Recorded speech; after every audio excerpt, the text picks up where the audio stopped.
Sometimes, life does not demand change, yet remaining the same becomes uncomfortable. Nothing external forces a decision. No crisis appears. No clear failure presents itself. Yet something internal has shifted. You may notice that familiar behaviors feel increasingly artificial. Roles that once fit now feel tight.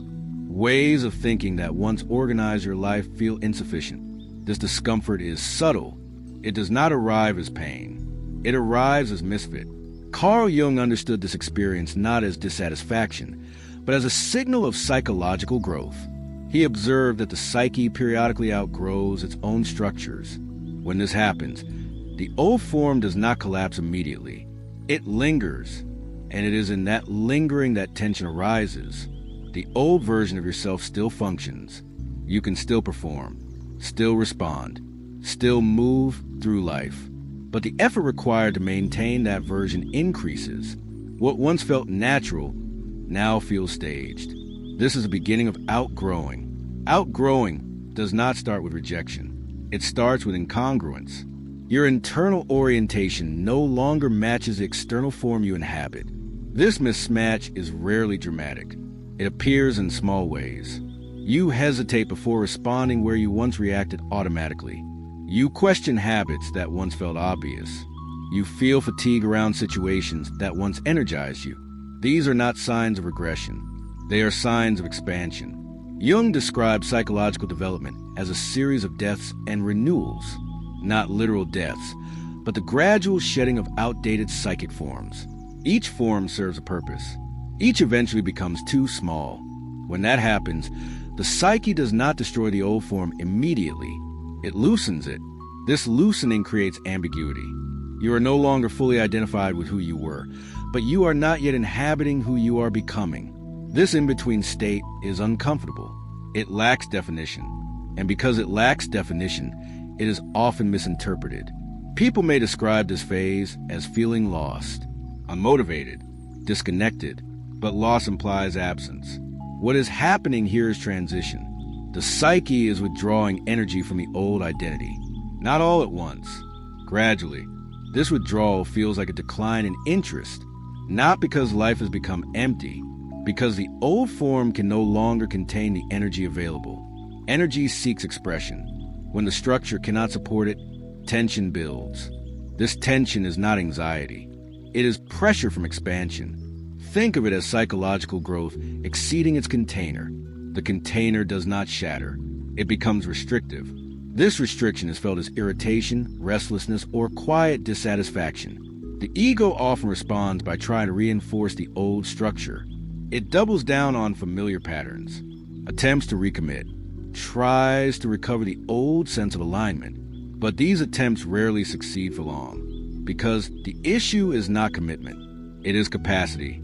The old version of yourself no longer has the capacity to hold who you are becoming. Jung emphasized that development does not move backward. Once consciousness expands, it cannot return to earlier forms without cost. Attempts to do so result in stagnation or symptoms. This is why pretending often becomes exhausting during this phase. You may find yourself performing yourself, going through motions, repeating behaviors, using familiar language. But internally, something feels absent. That absence is not meaning. It is identification. You no longer fully identify with the role you are playing. This loss of identification creates distance. Distance creates awareness. You begin to observe yourself more than inhabit yourself. This observation is crucial. It allows the psyche to loosen its grip on outdated patterns. But it also creates uncertainty. Without identification, who are you? This question does not demand an immediate answer. In fact, attempting to answer it too quickly prolongs the process. The psyche needs time to dissolve the old structure before the new one can emerge. Jung believed that transformation requires a period of disorientation. He referred to this as a night sea journey, a phase where old certainties dissolve before new ones form. This dissolution is rarely comfortable, but it is necessary. Outgrowing yourself does not feel like growth. It feels like erosion. Certainties soften. Motivations weaken. Confidence becomes quieter. This quiet is often misread as loss of self. But what is actually happening is de-identification. You are no longer confined to a single self-definition. This expansion creates space. Space is unsettling.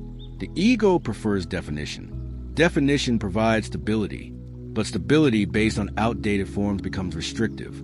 The psyche resolves this by removing emotional investment from those forms. You may notice that praise feels less satisfying. Criticism feels less threatening. Validation loses its charge. This is not indifference. It is detachment from a role that no longer defines you. This detachment can feel like numbness if misunderstood, but numbness implies disengagement from life. Here, engagement remains. What fades is attachment to a particular identity. Jung saw this as a necessary step in individuation. The individual must periodically relinquish identification with the ego image to allow deeper aspects of the psyche to emerge. This relinquishment is not chosen. It happens, often against the ego's preferences. The ego wants continuity. The psyche wants coherence. When continuity threatens coherence, continuity is sacrificed. This is why outgrowing yourself can feel destabilizing. The story you told yourself about who you are no longer fits. But no new story is formed yet. You are between narratives. This in-between state often produces discomfort without explanation. You may feel restless but not motivated, curious but not directed, present but not anchored. This is not confusion. It is suspension. The psyche has suspended identification to allow reorganization. Reorganization requires time without commitment. Commitment too early would lock you into another inadequate form. This is why decisions often feel premature during this phase. You may hesitate to commit to plans, roles, or identities, not out of fear, out of accuracy. The psyche senses that something is not finished forming. Jung emphasized that premature decisions during transformation often lead to repetition rather than growth. The new form must arise organically. Organic emergence cannot be forced. It requires tolerance for ambiguity. Ambiguity is uncomfortable for the ego, but it is fertile for the psyche. In ambiguity, unconscious material surfaces. You may become more aware of contradictions, of desires that conflict, of values that no longer align. This awareness is not meant to be resolved immediately. It is meant to be held. Holding contradiction without resolution is one of the most difficult psychological tasks, but it is essential for growth. Outgrowing yourself means tolerating the loss of a clear self-image. This loss is not permanent.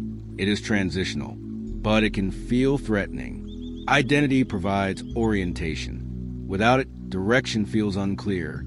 This is why many people try to find the next version of themselves prematurely. They adopt new labels, new goals, new personas. Sometimes this works temporarily, but often the dissatisfaction returns. Because the psyche has not finished shedding the old form, you cannot build a new structure on top of an old one that is still dissolving. The foundation must clear. This clearing feels like emptiness, but emptiness here is not absence. It is space. Space allows differentiation. Differentiation is how the psyche distinguishes what is essential from what was inherited, adopted, or outgrown. During this phase, you may feel increasingly sensitive to inauthenticity, not only in others, in yourself. You may notice discomfort when you say things you no longer believe, when you agree to things that no longer fit, when you maintain appearances that feel hollow. This discomfort is not judgment. It is alignment asserting itself. Alignment requires shedding. Shedding does not happen all at once. It happens through gradual withdrawal of energy. You stop caring as much about certain things, not deliberately. Naturally, this loss of interest can be alarming. Interest often provided motivation. Without it, life feels slower. But slowness is not stagnation. It is digestion. The psyche is digesting experience, digesting identity, digesting meaning. Digestion requires stillness. It cannot be rushed. This is why forcing growth during this phase backfires. You may try to reinvent yourself, make drastic changes, adopt new philosophies, but these often feel superficial because the old structure is still dissolving. The psyche resists premature construction. It insists on completion. Completion here does not mean resolution. It means dissolution. The old version of yourself must lose its grip completely. Only then can a new structure form without distortion. This is why outgrow yourself often feels like loss before it feels like gain. You lose familiarity. You lose certainty. You lose the comfort of knowing who you are. But what you gain is capacity. Capacity to inhabit a broader, more coherent self. This capacity cannot be felt immediately. It emerges later. First comes discomfort, then ambiguity, then reorientation. But at this stage, only the first elements are present. Discomfort without crisis, ambiguity without direction. This is not a failure. It is the necessary beginning of transformation. Jung would say that this phase marks the ego's recognition that it is no longer the sole center of the psyche. Something larger is emerging. That emergence cannot be controlled. It can only be allowed. And allowance begins with recognizing that outgrow yourself is not something you decide to do. It is something that happens when your inner life exceeds the limits of who you used to be. As the old version of yourself begins to loosen, resistance often intensifies rather than fades. This seems counterintuitive. If something no longer fits, shouldn't it fall away easily? Psychologically, the opposite is often true. The closer an identity comes to dissolving, the more forcefully it attempts to preserve itself. Carl Jung observed that the ego does not relinquish its position quietly. Even when an identity has outlived its usefulness, it continues to assert itself, not out of malice, but out of habit and fear of disintegration. Identity is not just a self-image. It is an organizing structure. It determines how you interpret events, how you relate to others, how you understand your place in the world. When that structure begins to weaken, the psyche experiences instability, and instability activates defense. This is why resistance often peaks during periods of transformation. You may feel pulled backward toward familiar patterns. Old habits resurface. Outdated desires regain temporary intensity, not because they are returning for good, because they are losing relevance. The psyche tests whether the old structure is still viable. This testing feels like inner conflict. One part of you wants to move forward. Another insists on staying where it's familiar. This conflict can be exhausting. It may manifest as irritability, as indecision, as sudden attachment to things you thought you had already outgrown. These reactions are not regressions. They are signs that dissolution is underway.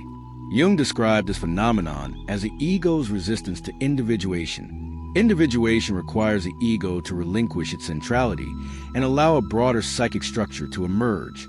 This threatens the ego's sense of control. Resistance is the ego's attempt to reassert authority. It does this by amplifying doubt. You may begin to question whether change is necessary at all, whether discomfort is self-inflicted, whether staying the same might be safer. These thoughts are compelling. They offer immediate relief from uncertainty, but relief here is temporary, because the underlying issue is structural. The old identity no longer matches the psyche's current capacity. No amount of reassurance can restore that match. This is why resistance does not resolve through reasoning. You cannot convince yourself to remain who you were. The psyche has already moved beyond that form. Reasoning operates at the level of consciousness. Transformation occurs beneath it. Jung emphasized that when unconscious processes are activated, conscious arguments lose their power. The ego may attempt to negotiate, but the direction of development is already set. This creates a feeling of being pulled in two directions. You may oscillate between acceptance and denial. One day, you recognize clearly that the old version of yourself no longer fits. The next day, you attempt to revive it. This oscillation is draining, but it serves a purpose. It allows the psyche to exhaust the old structure. Only when the old identity has been fully tested does it release its hold. This testing often appears as resistance. Another form of resistance emerges through distraction. You may find yourself seeking stimulation, busyness, new interests, not because they truly engage you, because they postpone the discomfort of dissolution. Dissolution feels like emptiness, and emptiness triggers anxiety. The psyche responds by filling space quickly, but these fillers rarely satisfy. They feel shallow. short-lived, because they are not aligned with the emerging structure. Jung warned that distraction during transformation often delays integration. When the psyche attempts to dissolve an identity, distraction interrupts the process. The old form remains partially intact. This prolongs discomfort. This is why resistance often appears as restlessness. You may feel an urge to do something, anything, rather than remain with uncertainty. But action taken during resistance often feels hollow. It does not relieve tension, because the tension is not about inactivity. It is about identity loss. Loss of identity is threatening, even when the identity is outdated. The psyche prefers familiar suffering to unfamiliar freedom. This is not a moral failing. It is a survival mechanism. Identity provides predictability. Predictability feels safe. When predictability dissolves, the psyche reacts defensively. Resistance is that defense. Another manifestation of resistance is increased self-criticism. You may judge yourself for not knowing who you are becoming, for not acting decisively, for feeling unsettled. This criticism attempts to restore order. If the problem can be framed as personal failure, then effort can fix it. But this framing is inaccurate. The issue is not lack of effort. It is structural transition. Effort cannot resolve a structure that has reached its limit. Jung emphasized that willpower cannot force individuation. Attempts to do so create neurosis rather than growth. This is why self-criticism intensifies during this phase. The ego attempts to reassert control through judgment. Judgment feels active. It feels like doing something, but it does not produce resolution. It produces pressure. Pressure increases resistance. Resistance intensifies conflict. This cycle can be difficult to recognize. You may feel as though you are sabotaging yourself, but sabotage implies intention. What is happening here is friction between outdated structure and emerging capacity. Another layer of resistance appears through nostalgia. You may romanticize earlier phases of life. Recall times when things felt simpler. Wish you could return to a version of yourself that felt certain. This nostalgia is selective. It highlights comfort and minimizes cost. Earlier identities were not as stable as memory suggests. They were held together by effort. That effort is forgotten. What remains is a sense of clarity that no longer exists. The psyche uses nostalgia to resist dissolution. It presents the past as an alternative, but the past is not accessible. Not because time has passed, because the psyche has changed. You cannot return to an identity that no longer fits your internal structure. Attempting to do so produces strain. This strain is often misinterpreted as proof that change is wrong. In reality, it is proof that change is inevitable. Resistance peaks when inevitability becomes apparent. This is why the phase often feels hardest just before it resolves. The ego senses that the old form is truly ending. It reacts with intensity. This intensity may show up as emotional volatility. You may feel more reactive than usual, more sensitive, less patient. These reactions are not signs of instability. They are signs of reorganization. The psyche is reallocating energy. Energy previously invested in maintaining identity is being withdrawn. Withdrawal creates imbalance temporarily. Balance will return. But first, the old structure must collapse. Collapse here does not mean breakdown. It means loss of authority. The old identity no longer dictates behavior. It may still appear, but it no longer convinces. This loss of conviction is subtle. You may notice that familiar self-descriptions feel empty. Not wrong. Empty. Words no longer carry weight. You describe yourself, but it does not resonate. This lack of resonance signals that the psyche has moved on. Language lags behind structure. The psyche reorganizes first. Meaning follows later. Jung noted that symbols often lose power before new ones emerge. During transformation, old symbols fade. Identity is symbolic. When its symbols lose power, confusion arises. This confusion is temporary, but it must be tolerated. Attempt to replace old symbols prematurely result in superficial change. The psyche rejects these substitutes. This rejection appears as dissatisfaction. You try something new. It looks different, but it feels the same. This sameness is frustrating. It leads some people to conclude that change is impossible. But the issue is timing. The old structure has not finished dissolving. Resistance is part of that dissolution. It ensures that the old form is fully tested. Only when it fails repeatedly does the psyche release it. This release does not feel dramatic. It feels like letting go without effort. One day, you simply stop trying to maintain the old version, not because you decided to, because the energy is no longer there.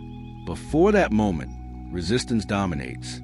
Understanding this prevents misinterpretation. Resistance is not proof that you should stay the same. It is proof that the psyche is detaching. Another common form of resistance is externalization. You may attribute discomfort to circumstances, blame environment, blame others. Externalization provides relief. If the problem is outside, it can be changed. But changing circumstances rarely resolves the discomfort fully, because the discomfort is internal. It is about identity misalignment. This is why changes in environment often bring temporary relief, followed by the return of dissatisfaction. The psyche carries its structure with it. Until that structure reorganizes, discomfort persists. Jung emphasized that individuation cannot be outsourced. External change without internal change produces repetition.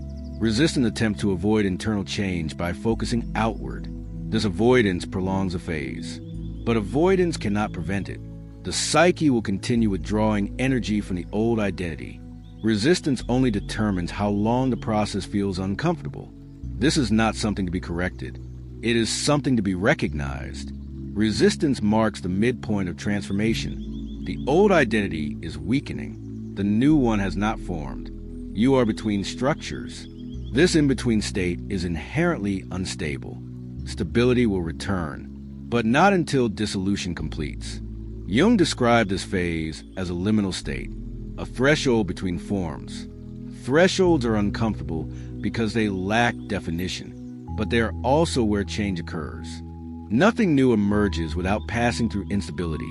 Resistance is the psyche's reaction to instability. It is protective, but it cannot stop development. Eventually, resistance exhausts itself. The old identity can no longer command energy. The psyche releases it. This release does not feel like victory. It feels like neutrality. You stop caring. Not in a depressive way. In a factual way. What once defined you no longer matters. This indifference is not emptiness. It is completion. But before that completion arrives, resistance will be present. Recognizing resistance as part of the process changes how it is experienced. It becomes information rather than obstruction. Information that something old is dissolving. Information that you are closer to release than it feels. This is the hidden role of resistance. Not to stop change, to ensure it is thorough. When resistance finally exhausts itself, nothing dramatic follows. There is no breakthrough moment, no internal declaration, no sudden certainty about who you have become. What appears instead is neutrality. The tension that once surrounded the old identity simply disappears, not because it was defeated, because it no longer holds energy. Carl Jung observed that psychic structures do not dissolve through force, but through loss of relevance. When an identity can no longer organize experience, the psyche stops investing in it. This disinvestment feels subtle. One day, you notice that you are no longer arguing with yourself, no longer defending who you were, no longer resisting who you might become. The internal debate ends, not because it was resolved, because it no longer matters. This is the moment most people overlook. They expect transformation to announce itself with clarity or confidence. Instead, it begins with silence.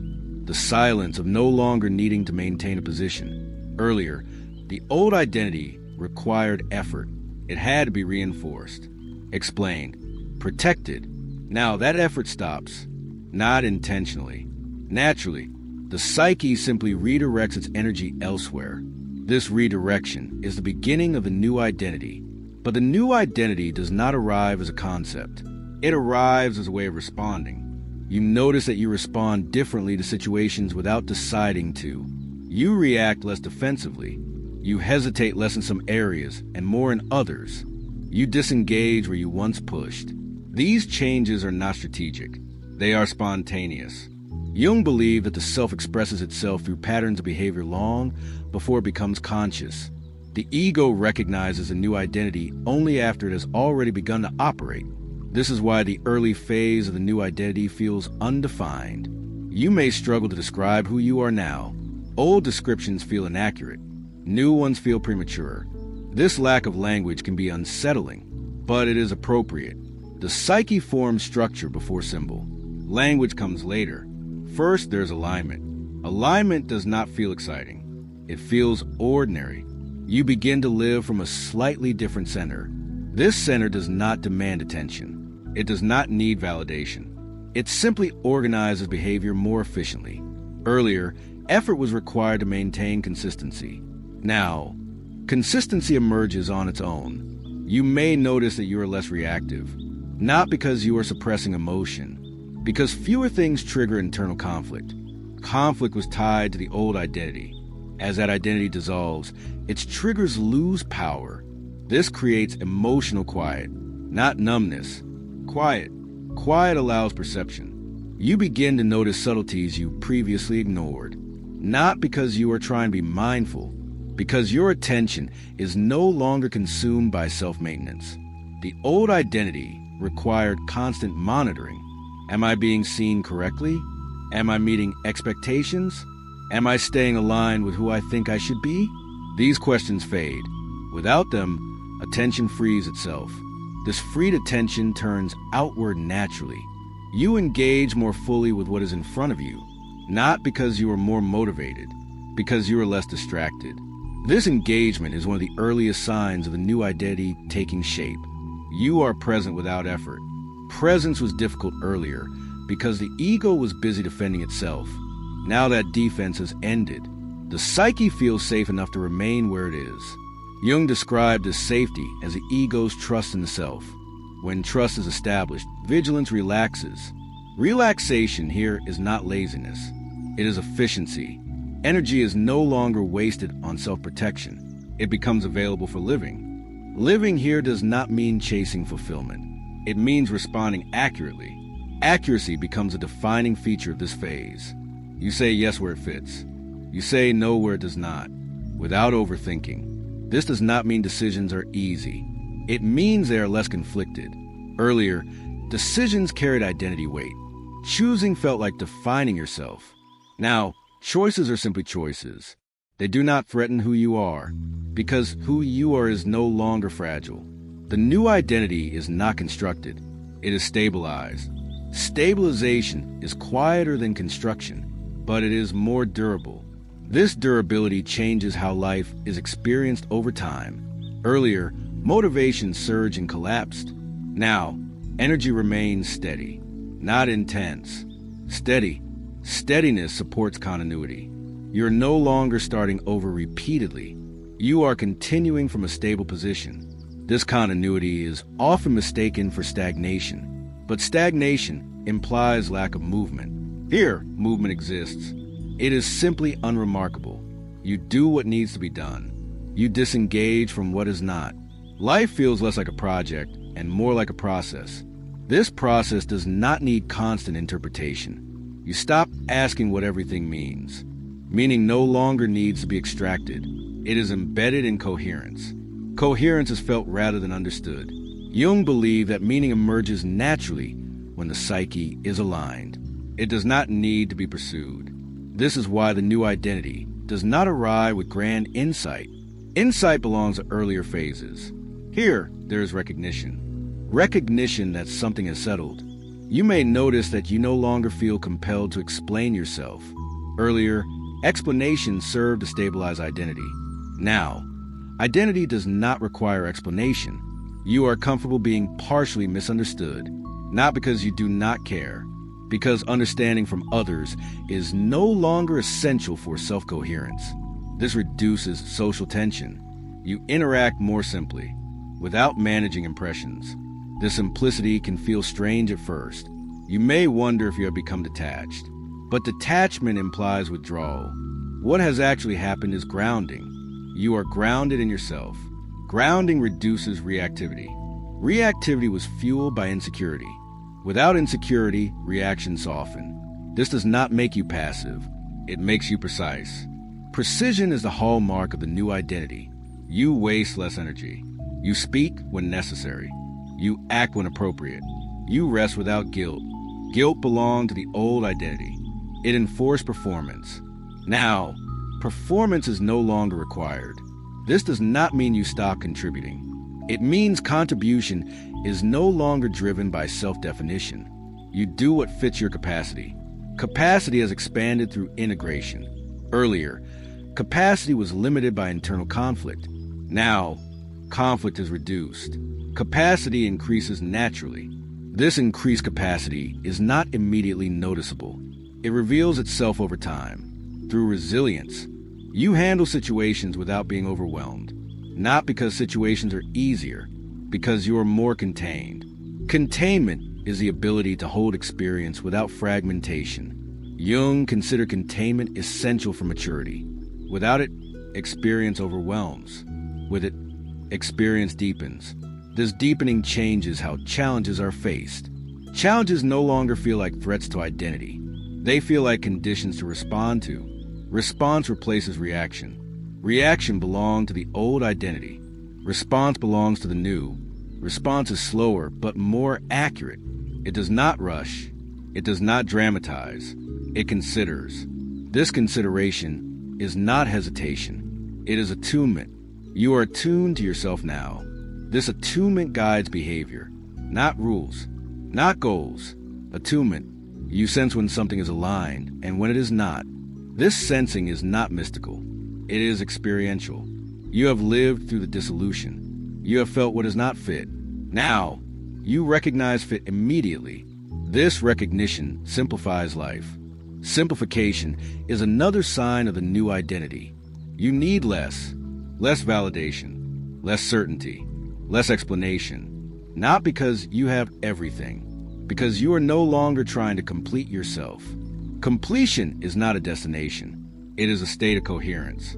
That coherence is now present, not perfectly, but sufficiently. Sufficiency is enough. You stop striving for a finished self. The idea of a finished self loses relevance. You accept yourself as evolving without needing to control the evolution. This acceptance is not resignation. It is trust. Trust that the psyche knows how to organize itself. This trust was built through experience. You saw the old identity dissolve without catastrophe. You endured resistance. You tolerated ambiguity. Now, you live from a structure that emerged without being forced. This experience changes how future transitions will be handled. You are less afraid of losing yourself. You know now that loss of identity can precede expansion. This knowledge is not intellectual. It is embodied. It settles into you quietly. You do not announce it. You do not explain it. You simply live differently. This difference may not be obvious to others, but you feel it. Life feels less heavy, not easier, less heavy. Weight belongs to self-maintenance. Without that weight, life moves more freely. This freedom is not dramatic. It is calm. Calm is the emotional tone of integration, not excitement, not relief. Calm. This calm does not mean nothing will challenge you again. It means you are better equipped to meet challenges without losing coherence. This is a true outcome of outgrowing an old version of yourself, not becoming someone else overnight, becoming more stable in who you are becoming. The new identity does not demand recognition. It does not need confirmation. It simply operates. And because it operates without force, it lasts. Outgrowing yourself is not an act of will. It is not a decision. It is a psychological process that completes itself when the old form can no longer contain who you are. Resistance was not failure. It was part of dissolution. Confusion was not loss. It was transition. And what emerged afterward was not a new persona. It was a quieter, more stable way of inhabiting yourself. If this reflection resonates, it is likely because you recognize the phase it describes, not as an idea, as something you have lived. If you want to continue exploring these inner transitions through Carl Jung's wisdom, you are welcome to subscribe to the Inner Shadow Signal. See you in the next video.